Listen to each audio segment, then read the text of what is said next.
Okay, so because the time is near the time the people here in this world, because the time approaching, we must ready ourselves, our things. We are ready to our hearts and minds, because time is approaching. According to the Word of God, according to the song that I sing now, mubo na lang ang panahon. Mubo na lang ang panahon, kita ni Kristo iyang kuhaon, mga patay iyang lalawon, ug ang buhi iyang lalinon.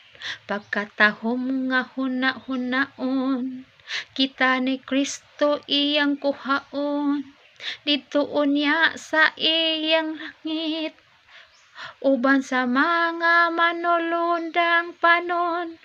Bulahan ng nakaambit sa nauna nga pagkabanhaw, kamatayon wa na'y dapit, kay mawalhin naman sa langit. Alaot ang nakatulog pa, sa impyerno sila isugba, unya say kaduhang pagkamatay, dito sila magapanghupaw. O igsuon ikaw akong dasigon, sa pag-alagad magapadayon, aron unya imong maangkon ang bulawanong purong-purong. Alaot katong mga pamilya, sa pagtuuwa maghiusa, asawa ra unya'y malalin, ug ang bana mahabilin. Bulahan ang nakaambit sa nauna nga pagkabanhaw, kamatayon wa na'y dapit, kay mangadto naman sa langit. Alaot ang nakatulog pa, sa impyerno sila isugba, unya say kaduhang pagkabanhaw, didto sila magapanghupaw. Unya say kaduhang pagkabanhaw, didto sila magapanghupaw.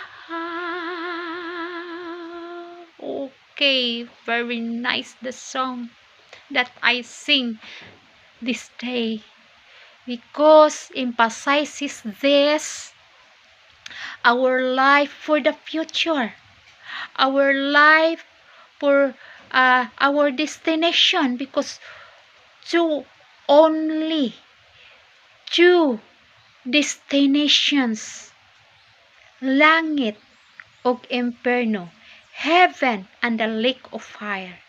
So we have two destination, so we fight it. I hope we choose a good choose.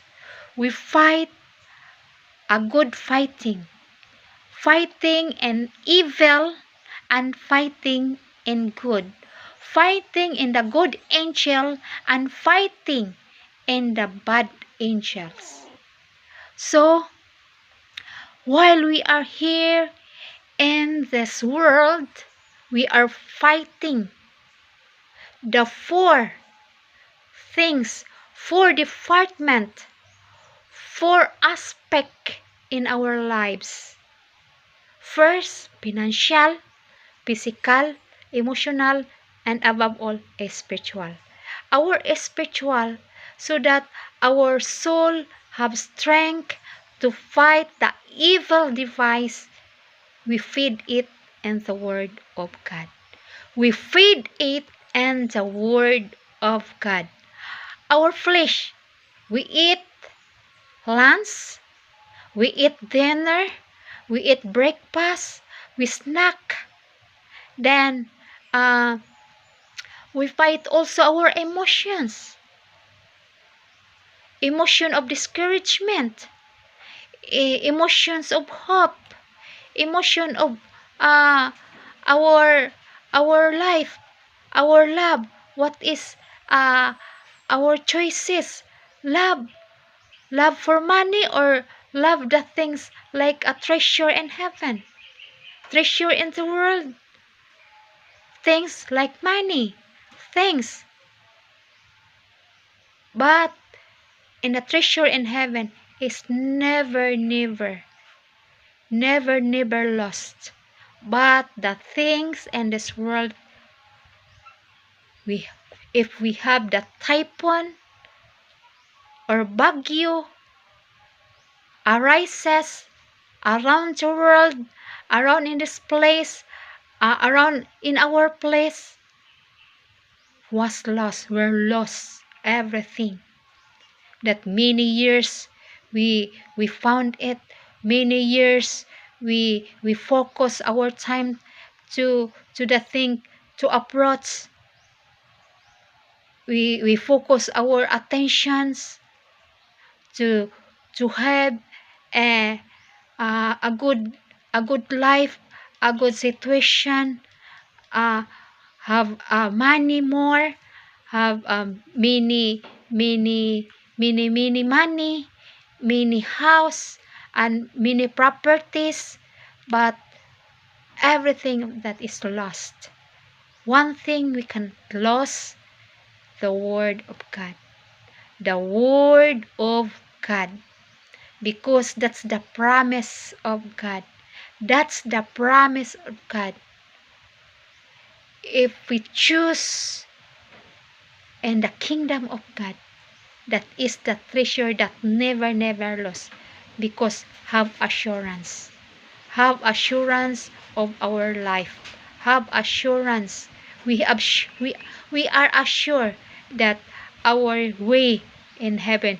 We are assured that we are in the truth, because Jesus Christ is the truth, the way, and the life.